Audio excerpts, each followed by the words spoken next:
maka ketahuilah bahawa sesungguhnya tiada Tuhan yang berhak diabdikan diri kecuali Allah.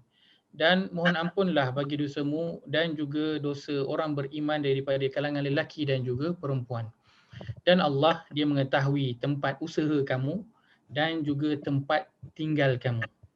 Baik, dalam ayat ini saya nak kita perhatikan pada firman Allah, iaitu Allah kata fa'lam. Allah mulakan ayat ini dengan fa'lam. Fa'lam ini kalau kita lihat root word dia apa?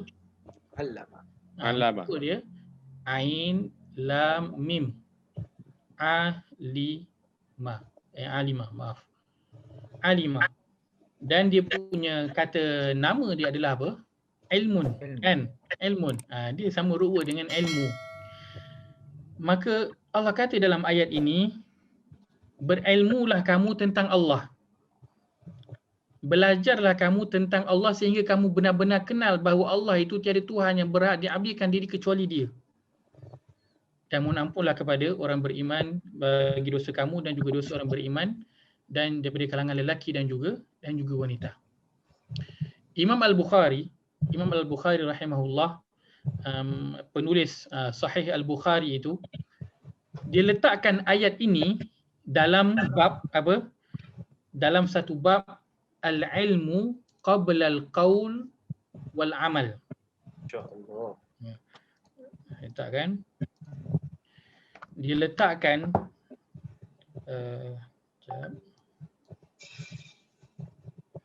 dia letakkan pada ayat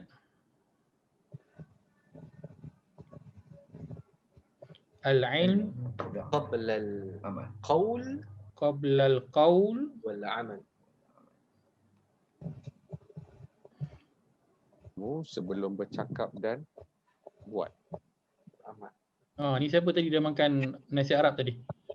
Cuba Syafiq. tarjim. Dia Dah makan nasi Arab boleh cakap ni. Al-ilmu qabla al-qauli wal amal. Senang, al-ilmu maksud dia ilmu. Qabla sebelum al-qaul perkataan, wal amal perbuatan. Maka Imam Al-Bukhari dia meletakkan ayat ini, ayat yang ke surah 47 ayat 19 tadi dalam bab ilmu sebelum perkataan dan juga amal.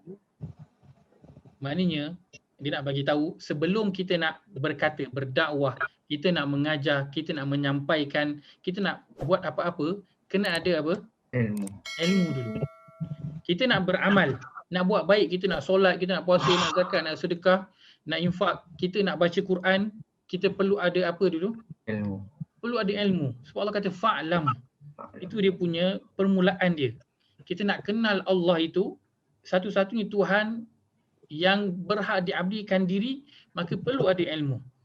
Sebab lepas itu Allah kata wastaghfir li dzambik. Itu masuk dengan al-amal. Kita beramal, Allah suruh mohon ampun untuk diri kita dan juga untuk orang beriman daripada kalangan lelaki dan juga perempuan. Itu termasuk dalam amal, tetapi ia bermula dengan ilmu. Maka sebab itu dalam kita nak mempelajari Al-Quran, ia wajib dengan ilmu. Sebagaimana kita kalau nak buat benda lain kan, kita belajar dulu kan, kita tak adalah tuai-tuai buat kan. Kita belajar apa saja yang kita lakukan dalam kehidupan ni, kita mesti tahu dulu sedikit mengenai apa yang kita nak buat itu, lepas tu baru kita buat kan. Dia perlu kepada ilmu. Kalau perkara lain kita bersungguh katakan kita perlu kepada ilmu. Kau nak jadi doktor ke, kau nak jadi engineer, nak jadi arkitek, apa saja yang kau nak jadi, apa kita akan kata kau kena pergi belajar dulu. Maka takkan dengan Al-Quran kita boleh kata tak apalah, ikut je lah apa yang ada. Tak boleh. Ia lebih wajib perlu kepada ilmu.